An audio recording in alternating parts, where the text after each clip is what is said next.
Cruisers, what would you do if you flew all the way across the world only to find out hours before you were about to embark your cruise was canceled? So many emotions would be running through my mind.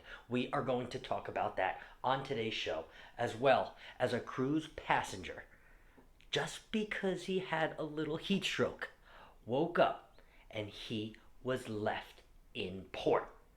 And it wasn't a port that was just around the corner. We are also going to show you a fan photo and a fan submission from a follower that was on a Royal Caribbean cruise, and she submitted an awesome picture from her cruise. Don't go anywhere. Controversial cruise news coming up next.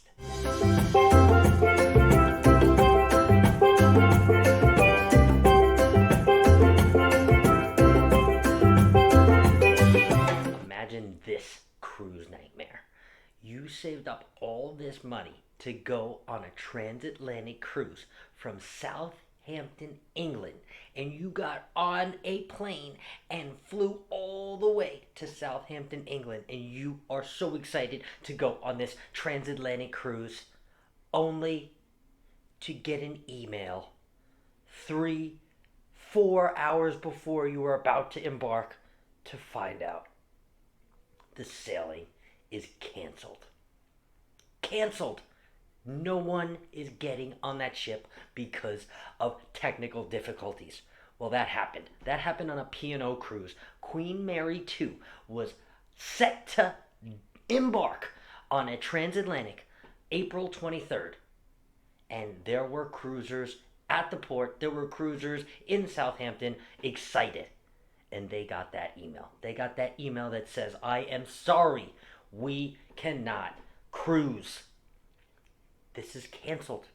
There are technical difficulties on the ship that are preventing us from sailing. I would absolutely be heartbroken. I want to know what your reaction would be if you got that email and you flew all the way across the world. And from what I hear, P&O isn't even reimbursing some people for their travel expenses. I am mind blown. Let me know what your reaction would be in the comments below. Imagine being on a cruise ship and unfortunately passing out due to heat stroke and waking up in the Philippines only to be found that the cruise that you were on has left you. Well, that unfortunately is a reality for an older gentleman that was sailing on a P&O cruise. That's right. He had a heat stroke, and the doctors on board deemed him not healthy enough to sail, so they got him medical attention in the Philippines. He woke up in the Philippines in a hospital bed, only to find out that the cruise had left him.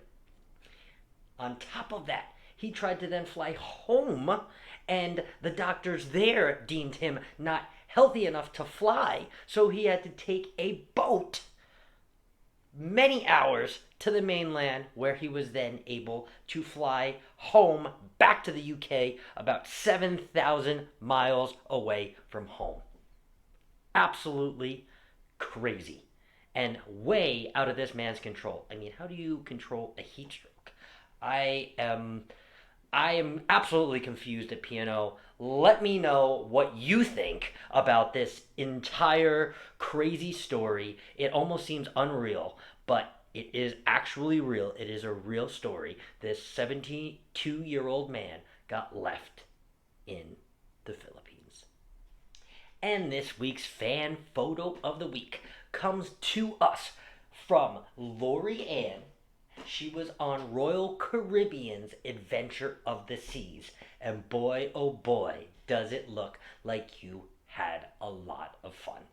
Lorianne, thanks for sharing your submission, and if you would like to be featured too as well, please email all of your cruise photos to controversialcruising@gmail.com, and remember, all submissions are subject to post. And if you've been loving all of the cruise content that I have been bringing to your face, please do me a favor, smash that like so we can get this video out to other cruisers that want the same controversial cruise news. And again, that doesn't happen with just me. So thank you so much. I will see you on tomorrow's episode, episode number 17, Controversial Cruise News. I'll see you tomorrow.